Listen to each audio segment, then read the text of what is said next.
नाज़रीन आदाब, होली के खुसूसी प्रोग्राम रंग बहार में आप सबका खैर मकदम है। हमारा मुल्क यानी कि हिंदुस्तान, जिसमें तमाम तहजीबों का संगम है। हमारे मुल्क में तमाम मज़ाहिब के लोग रहते हैं और अपने अपने अकीदे के साथ त्यौहार मनाते हैं। होली का त्यौहार हमारी ज़िंदगी में खुशी व रंग बिखेरता है।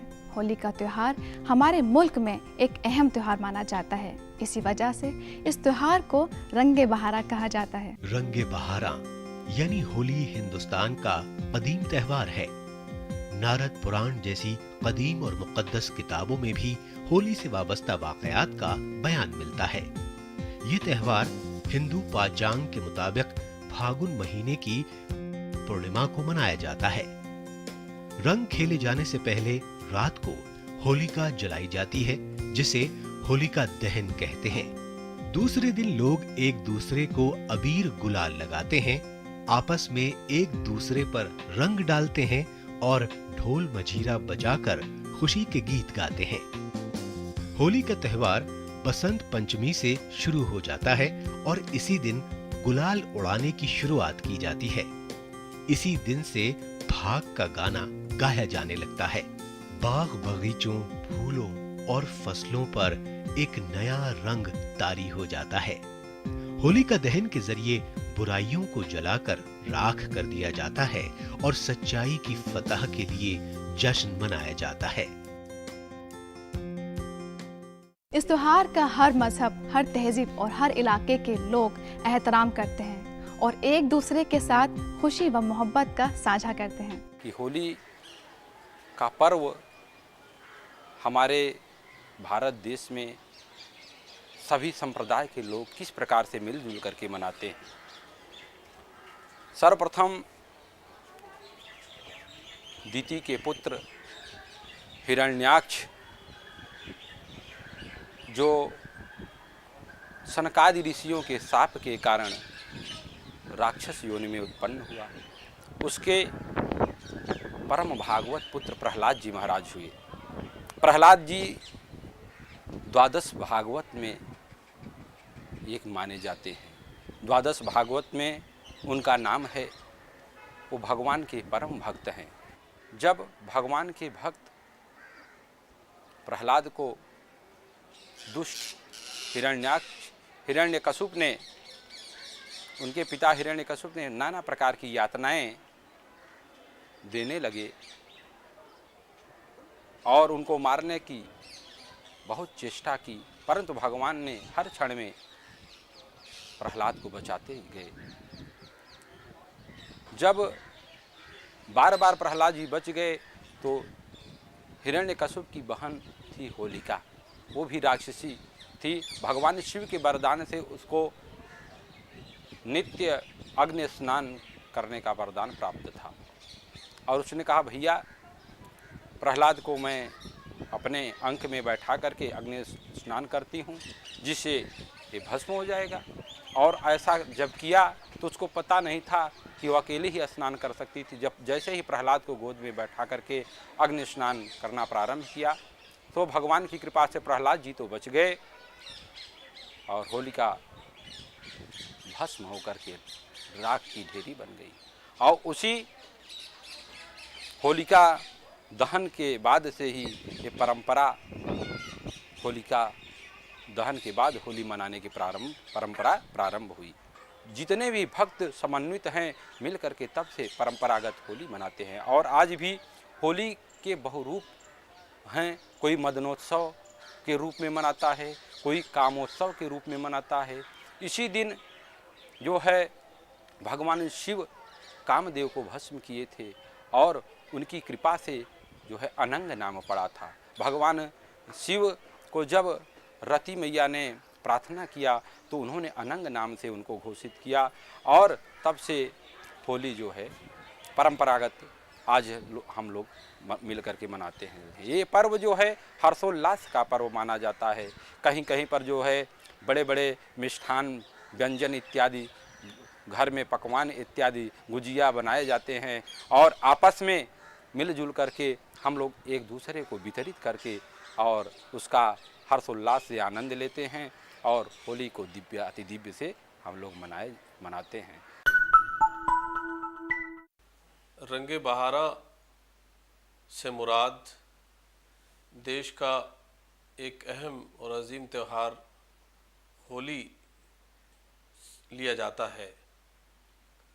हमारे मुल्क में मुश्तरक अक़दार, मुश्तरक त्यौहार, मुश्तरक अखलाक पाए जाते हैं और सभी एक दूसरे के त्योहारों का सम्मान करते हैं, उनकी इज़्ज़त करते हैं। चाहे ईद हो, चाहे क्रिसमस हो या होली या दिवाली हो, जो इंसानी समाजी रिश्ते हैं उनमें मज़ीद मिठास पैदा होती है और त्यौहार का मकसद भी ये होता है कि इंसान एक दूसरे के करीब आएँ, मज़हब की रूह को समझें, त्यौहार की रूह को समझें, उसके असल मैसेज को समझें। इसलिए रंगे बहारा बहार के आगाज़ में, बहार की शुरुआत में इस त्यौहार का आना हिंदुस्तान में सदियों से जारी व सारी है और हिंदुस्तानी तहज़ीब में इसकी बड़ी अहमियत है। एक ये पैगाम जाता है कि सब लोग एक दूसरे से बिला भेद व मज़हब करीब आएँ। जो बेसिक, जो असल उसका पैगाम है, उसका मैसेज है त्यौहार का, कि जिस तरह से मुख्तलिफ़ रंग आपस में मिल जाते हैं वैसे ही सारे इंसान एक रब की मखलूक हैं और इन सब का बनाने वाला एक है और सारे के सारे एक ही माँ बाप की औलाद हैं। इन तमाम मज़ाहिब के त्योहारों में ये बात हमें समझनी चाहिए, बड़ी दूरअंदेशी से समझनी चाहिए कि ये भेदभाव ख़त्म हो और एक दूसरे के त्यौहार का आदमी सम्मान करे और हम एक दूसरे की खुशी और गम में जिस तरह से शरीक होते हैं, यही हमारे देश के तमाम मज़ाहिब के त्योहारों की ये असल रूह है जिस पर हमें कारबंद रहना चाहिए और एक दूसरे की खुशियों में एक दूसरे को मुबारकबाद देने में शामिल होना चाहिए और उस त्यौहार के असल पैगाम को हमें समझना चाहिए। होली का त्यौहार हमारे पूरे हिंदुस्तान के अंदर बहुत श्रद्धा भावना से, प्यार से मनाया जाता है और ये धर्मों के लोग होली के त्यौहार को बड़ी अच्छी तरीके से मनाते हैं। ये भाईचारे का प्रतीक है। दूसरी बात, सच्चाई, जो होली का त्यौहार मनाते हैं इसके ऊपर जो दिखाया गया है कि सच्चाई क्या है, जो हमारे सिख धर्म के गुरु ग्रंथ साहिब जिनमें उन भक्तों की बाणी दर्ज है, हर जुग जुग भगत पाया, पैज रखदा आया राम राजे, हरनाकस दुष्ट हर मारिया, हर नाम त्रय राम राजे। जो हरनाकस था वो प्रहलाद जी के पिताजी थे, उस टाइम उसका राज था। हरनाकस ने परमात्मा की भक्ति करके वो वरदान मांग लिए थे कि मैं ना दिन में मरूं ना रात में मरूं, ना कोई बनूं पक्षी मारे, मेरी मौत किसी की हाथ से ना होए। उसने ब्रह्मा से ऐसे वरदान मांग लिए थे तो ब्रह्मा ने उनको वरदान दे दिया था कि तथा आस्तु, ना तो दिन में मरेगा ना रात में मरेगा, ना पशु पंछी से मर सकता है, लेकिन ऐसा वरदान मांगने से तेरे से पाप ही होंगे। कुछ टाइम के बाद उनके घर एक बेटे का जन्म हुआ जिसका नाम था भगत प्रहलाद। भगत प्रहलाद छोटी उम्र में ही परमात्मा का नाम जपा, परमात्मा की भक्ति करी जिसकी उम्र थी 6-7 साल। तो जब हरनाकश का राज था, हरनाकश ने कहा सारी दुनिया को कि मेरा ही नाम चलना चाहिए, जल भी हरनाकश, थल भी हरनाकश, जहाँ का हरनाकश की जय जयकार होनी चाहिए। परमात्मा है जो वाहिगुरु निरंकार है, उसके आगे सबकी हार हो जाती है। अगर आपको परमात्मा शक्ति देता है तो शक्ति लेने के लिए भी कुछ रख लेता है, शक्ति दे सकता है तो ले भी सकता है। जब हो होली का, हम देखते हैं कि आज जगह जगह पर होली का ढेर लगाया गया है लकड़ों का जलाने के लिए।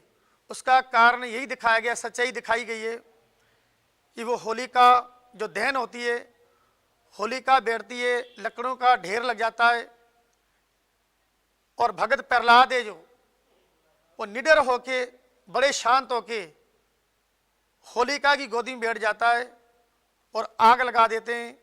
पर आखिर में क्या देखते हैं, लकड़ों का ढेर भी जल जाता है। जिसको वरदान मिला था होलिका वो भी जल जाती है। पर जीत सत्य की है और जीत नाम की होती है। वो भगत प्रहलाद चौकड़ी मार के ऐसी बैठा होता है, होलिका भी जल जाती है। होली में ऊंच नीच, अपना पराया, बच्चे बूढ़े, मर्द और औरत आदि आदि का फर्क नहीं करते हुए लोग एक दूसरे के पर रंग डालते हैं और रंग खेलते हैं। इससे बराबरी की भावना बढ़ जाती है। तो खास तौर पर इंसानी संदर्भ में भाईचारा बढ़ जाता है और इंसान इंसान की भावना बढ़ जाती है। बराबरी की भावना का मतलब यह है इंसान दूसरे इंसान में अपने भाई और बहन को पहचाने, उसमें बराबरी की भावना कायम रहती है। होली इस बराबरी की भावना को बढ़ाने का एक खास मौका है। तो ज़रूरत इस बात की है, इस बुराई पर जैसे होलिका दहन करते हैं, बुराइयों को उस आग में जलाएं और इस प्रकार बुराई पर अच्छाई की जीत साबित करें। तो समाज में और व्यक्ति में जो बुराई है, जो खुदगर्जी है, जो फिरका परस्ती है, जो घमंड है, जो चालाकी है, जो फरेब है, जो झूठ है, आदि आदि बुराइयों को होलिका के साथ इस आग में जलाने की ज़रूरत है, जिससे अच्छाई की जीत साबित हो सके।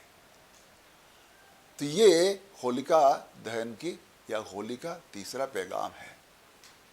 कुल मिलाकर में ये कहा जा सकता है, होली पर्व का पैगाम सार्वभौम है। इसमें किसी मज़हब से खास मतलब नहीं है। पैगाम सबके लायक है, सभी मज़हब के लायक है। इसलिए अलग अलग मज़हब के लोग मिलजुल कर इस प्रकार मनाएं, खेल की भावना को जाहिर करें, बराबरी की भावना को जाहिर करें और इस प्रकार बुराई पर अच्छाई की जीत की भावना को मिलकर मनाएं। तब जाकर मज़हब, ज़ुबान और मुल्क, जाति, वर्ग, विचारधारा, तहजीब आदि को लेकर जो इंसानी समुदायों में जो दरार है, जो फासला है, वो कम हो जाएगा और हमारा देश और हमारा समाज ज़्यादा जीने लायक बन जाएगा और बेहतर साबित होगा। होली का ये पर्व इस प्रकार बेहतर समाज और बेहतर देश के निर्माण में काम आए, ये मंगल कामनाएं देते हैं। होली ने अपने खुशनुमा रंग से हिंदुस्तानी अदब को भी सराबोर किया है। एक तरफ हिंदी अदब के सूर, कबीर, मीराबाई, जायसी जैसे तमाम कवियों ने अपनी शायरी में होली को काफ़ी अहमियत दी है, तो दूसरी तरफ उर्दू शायरी पर भी होली का काफ़ी गहरा रंग नज़र आता है। अमीर खुसरो, बहादुर शाह जफ़र, मिर्ज़ा गालिब और मोमिन मीर की शायरी में भी होली का जिक्र है। इतना ही नहीं, नज़ीर अकबराबादी ने भी होली पर कई नज़में लिखी हैं। फागुन मास के अंतिम दिन शाम से ही होलिका दहन की तैयारियां शुरू होती हैं। अगले दिन रंगों का त्यौहार होली मनाया जाता है, जिसको हम फेस्टिवल ऑफ लव भी कह सकते हैं, क्योंकि ये मनमुटाव और मन में जो भी हमारे अगर कोई ख़राब बात या किसी के लिए कोई वैमनस्य की भावना आती है तो उसको हम मिटा सकते हैं। मेरे स्कूल के बच्चे भी मैंने देखा है, किसी भी धर्म के हों, चाहे मैं एक मुस्लिम स्कूल जामिया में काम करती हूँ, एज ए टीचर मैं वहाँ पढ़ाती हूँ। लेकिन वहाँ भी बच्चे सुबह से ही होली के रंग लेके आते हैं और सबसे पहले मेरी क्लास के बच्चे मुझे आके ही रंग लगाते हैं और मुझे ऐसा लगता है कि उन रंगों में डूब के मैं भी अपने मन के सारे दुखों को भूल जाती हूँ। वैसे हिंदी साहित्य में भी होली को बड़ी मान्यता दी गई है। बहुत से हमारे जो प्रगतिशील कवि हुए हैं, जिनमें राजेंद्र प्रसाद जी हैं, सूर्यकांत त्रिपाठी निराला जी हैं, नागार्जुन जी हैं, उन्होंने बहुत सुंदर कविताएं होली के ऊपर लिखी हैं। निराला जी ने तो एक प्रगतिशील लेखक के नाते, एक कवि के नाते बहुत ही मन को खोल के उन्होंने लिखा है और कभी उन्होंने ये भी बात नहीं कही है कि किसी के यहाँ अगर पति की मृत्यु के बाद, मुझे लगता है कि हमारे देश में ऐसा किया जाता है कि वो जो विधवा होती है उसको मना किया जाता है कि वो रंगों से ना खेले, लेकिन हमारे प्रगतिशील कवि इस बारे में कभी इन चीज़ों को नहीं समझते हैं, बल्कि उसको आगे बढ़ाने का प्रयत्न करते हैं, जो कि एक बहुत अच्छी भावना भी है मुझे ऐसा लगता है। इसके अलावा क्योंकि बसंत शुरू होता है, जिस दिन हमारी होली के रंगों का दिन खेलना शुरू हम करते हैं, तो बसंत की शुरुआत भी उसी दिन से होती है। आसमान बहुत अच्छे सुंदर बादलों से सजता है, ठंडी हवाएं चलने लगती हैं, उसी तरह से मन में भी अच्छी भावनाएं हमारे आती हैं। होली को देखकर हम भी अपनी चीज़ों को, अपनी भावनाओं को दूसरों के आगे व्यक्त करते हैं और ये सारा साहित्य में भी हमारे, अगर देखें आप तो बहुत कुछ इसके ऊपर लिखा जा चुका है, बहुत कुछ लिखा जा रहा है अभी भी। केदारनाथ अग्रवाल जी की एक कविता है जो मैंने 7th क्लास में अपने क्लास के बच्चों को पढ़ाती हूँ, उसमें हवा के बारे में उन्होंने कहा है कि हवा हूँ मैं बसंती हवा, बड़ी बावली बड़ी मगन हूँ, बड़ी इठलाके में चलती हूँ। तो उसको देख के अगर लगता है, क्योंकि जैसे ही हवा हमारे मन को भा रही है, सुंदर माहौल हमारे मन को अच्छा लग रहा है, उसी में रंगों का खेल भी हम खेल रहे हैं, तो मन मुटाव कहाँ फिर रह सकता है? कहाँ हम मन को अपने दुखी करना जानते हैं? कहाँ हम सोचते हैं कि हम गलत रास्ते पे जाएं या किसी को हम नुकसान या हानि पहुंचाने का कारण बन जाएं? तो अगर देखें तो होली एक प्रकार से सहिष्णुता, सौहार्द, प्रेम और आनंद को लेकर चलता है। उत्साहवर्धक ये त्यौहार है, ये पर्व है। इनके बाद अगर हम ध्यान लगाएं तो एक पद्माकर कवि हुए हैं जिन्होंने एक बहुत ही सुंदर कविता लिखी है होली के हुड़दंग के नाम से, और ये बुंदेलखंड की होली है। जो अगर इस कविता को कोई पढ़ लेता है तो वही जान सकता है कि बुंदेलखंड में किस प्रकार की होली घाटों पर खेली जाती है। अभी तक भी मुझे लगता है कि वहाँ ओपननेस बहुत है और घाट पे जो होली का रंग वहाँ बखेरा जाता है, उसमें मर्द और औरत एक साथ आ जाते हैं और सब एक दूसरे के ऊपर किसी भी प्रकार की भावना को सोचे समझे रंगों से खेल लेते हैं, एक दूसरे को पानी से या रंगों से नहला देते हैं और सारा माहौल जो है वो रंगमय हो जाता है। रंग से शराबोर हमारा जीवन बहुत सुंदर लगता है और मन को हमारे एक प्रकार की प्रफुल्लता प्रदान करता है। होली के ऊपर बहुत सुंदर गीत समीर जी ने लिखा है, होली खेले रघुवीरा अवध में।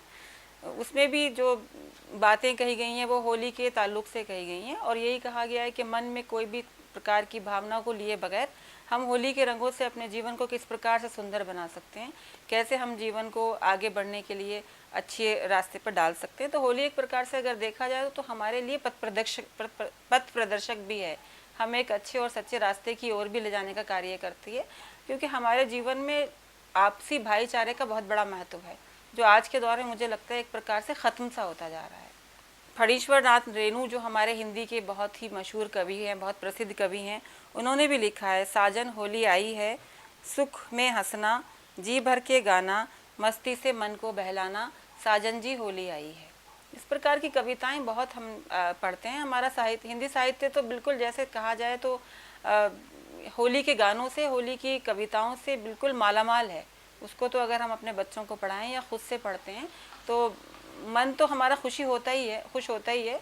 इसके अलावा हम ये भी जान सकते हैं कि ये जो साहित्यिक भावनाएं हमारे लिए हैं, वो इसको, हिंदी को हमारे कल्चर से, हमारी भारत के कल्चर से किस प्रकार से जोड़ देती हैं।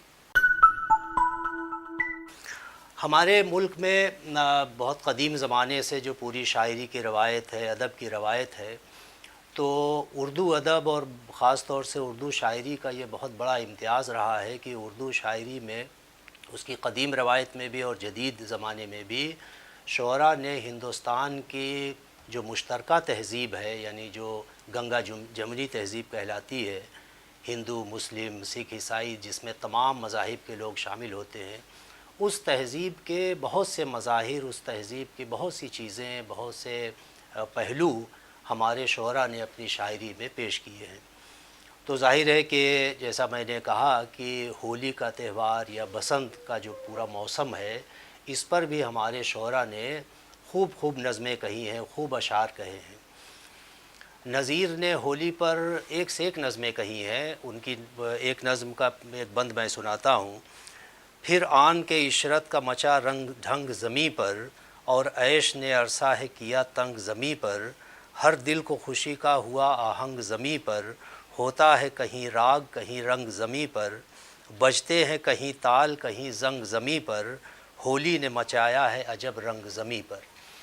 तो आप इससे अंदाज़ा लगाएं कि नज़ीर ने इस तरह से ये तो एक बंद है, कई बंद पर मुश्तमिल ये नज़्म है, और इसी तरह से कई नज़में नज़ीर ने कही हैं। आप इससे अंदाज़ा लगाएं कि सिर्फ़ नज़ीर ही नहीं, नज़ीर ने तो खैर नज़में कहीं और नज़मों में हिंदुस्तान की तमाम तरह की ज़िंदगी का नक्शा उन्होंने पेश किया। लेकिन बसंत का जो मौसम है, बसंत रुत जो है या बहार का जो मौसम है, जिस मौसम में हम होली खेलते हैं, होली मनाते हैं, होली का त्यौहार सेलिब्रेट करते हैं, तो बसंत का जो पूरा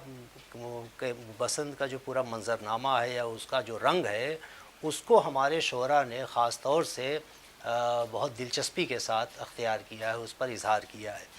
मीर सोज़ ने बसंत पर पूरी गज़ल कही। उनकी गज़ल के एक दो शेर मैं आपको सुनाता हूँ कि गुल नहीं हंसते चमन में तुम पे कुछ है बुलबुलो, गुल नहीं हंसते चमन में तुम पे कुछ है बुलबुलो, देख रंगे ज़र्द मेरा खिलखिलाई है बसंत। मोमिन ने भी बसंत की रदीफ़ में गज़ल कही है। उस गज़ल का भी एक दो शेर मैं सुनाना चाहता हूँ आपको। और मोमिन कहते हैं कि क्या देखता खुशी से है गैरों के घर बसंत, क्या देखता खुशी से है गैरों के घर बसंत, फूली है यहाँ कुछ और ही है बेखबर बसंत। यानी माशूक से कह रहा है कि तू रकीबों के यहाँ जाके क्यों बसंत देख रहा है, ऐ बेखबर यहाँ आके देख, यही पूरी बसंत फूली हुई है, हर तरह का रंग यहाँ खिला हुआ है।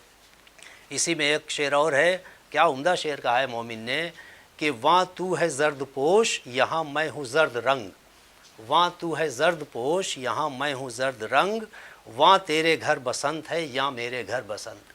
एक बहुत दिलचस्प शेर मीर ने भी कहा है। मीर तकी मीर हमारे यहाँ बहुत बड़े शायर, गालिब से पहले 18वीं सदी के, आप सब जानते हैं। मीर का बड़ा उम्दा शेर है कि बसंती क़बा पर तेरी मर गया है, बसंती क़बा पर तेरी मर गया है, कफ़न मीर को दीजियो ज़ाफ़रानी। अच्छा, अब ये तो हमारे क्लासिकी शोरा का ज़िक्र हुआ। ऐसा नहीं है कि सिर्फ़ क्लासिकी शोरा ने होली के बारे में या बसंत के बारे में नज़में कही हैं, अशार कहे हैं। जदीद ज़माने के शोरा ने भी इन चीज़ों को खूब बरता है, खूब इन पर इज़हार किया है। बल्कि हमारे हिंदुस्तानी फ़िल्म की दुनिया में तो बहुत से गीत, बहुत सी नज़में जो हैं वो होली पर, बसंत पर मुख्तलिफ़ फ़िल्मों में नज़र आती हैं, जिसमें शकील बदायूनी, साहिल लुधियानवी और बहुत से शोरा, जावेद अख्तर ने भी हमारे ज़माने के शायरों में होली पर, बसंत पर जो गीत लिखे हैं। तो इससे हम कह सकते हैं कि हमारी पूरी जो उर्दू शायरी है, उर्दू अदब की दुनिया है, उर्दू शायरी की दुनिया है, ये हमारी मुश्तरका हिंदुस्तानी तहज़ीब और कल्चर का ऐसा भरपूर मुज़ाहरा करती है, जिसमें बहार का रंग, बहार की कैफियत, बहार का सुरूर, होली का रंग, बसंत का रंग, ये सब मिल कर के हमारी ज़िंदगी को रंगारंग बनाए हुए हैं। हमारे मुल्क की गंगा जमुना तहज़ीब पर, यानी कि मुश्तरका तहज़ीब पर पूरा हिंदुस्तान नाज करता है। होली के रंग में एक ऐसी कशिश है कि सभी लोग इससे मोहब्बत करते हैं और बड़े एहतराम से इसका इस्तकबाल करते हैं। हमारा मुल्क धर्मों का संग्रहालय है। यहाँ डिफरेंट टाइप के बिलीफ्स, डिफरेंट टाइप के रिचुअल्स, डिफरेंट टाइप की वर्शिप, डिफरेंट टाइप का कल्चर, और इस कदर वैरायटी पाई जाती है कि दुनिया के किसी हिस्से में इस तरह की वैरायटीज़ मौजूद नहीं है। सिर्फ ख़ास बात यही नहीं है, बल्कि इस मुल्क की इससे भी बड़ी बात यह है कि एक नेशन की तामीर में, एक नेशन को बनाने के लिए चाहे जितने डिफरेंसेस हों, चाहे जितनी तरह की आस्थाएं हों, चाहे जितने तरह का कल्चर हो, लेकिन इस बात पर सबका इत्तेफाक है, सभी लोग इस बात पर सहमत हैं कि हमें एक साथ मिलकर के नेशन को बनाना है। यहीं से हम देखते हैं कि बहुत सारे वो रिलीजन्स भी निकले हैं जो पूरी दुनिया में अपनी छाप छोड़े हुए हैं, जिसमें से जैनिज़्म और बुद्धिज़्म हम मिसाल के तौर पर पेश कर सकते हैं, जिनकी शुरुआत यहाँ से हुई। इस मुल्क के अंदर जाहिर सी बात है तरह तरह के रिलीजन्स हैं, तरह तरह के त्यौहार भी पाए जाते हैं। होली हमारा उन्हीं त्यौहारों में से एक है जो मौसम के एतबार से अगर देखा जाए तो बसंत, बहार की आमद का ऐलान करता है, और एक तरह से आप ये कह सकते हैं कि जाड़ा ख़त्म, गर्मी शुरू, और यहाँ से एक नए अंदाज से जीने की शुरुआत होती है। मैं इस हवाले से एक बात कहना बहुत ज़रूरी समझता हूँ, ये रंगों का त्यौहार है। ये रंग लोग खेलते हैं, हकीकत ये है कि इस रंग को मोहब्बत के रंग में कैसे तब्दील किया जाए, ये दरअसल समाज की सबसे बड़ी ज़रूरत है।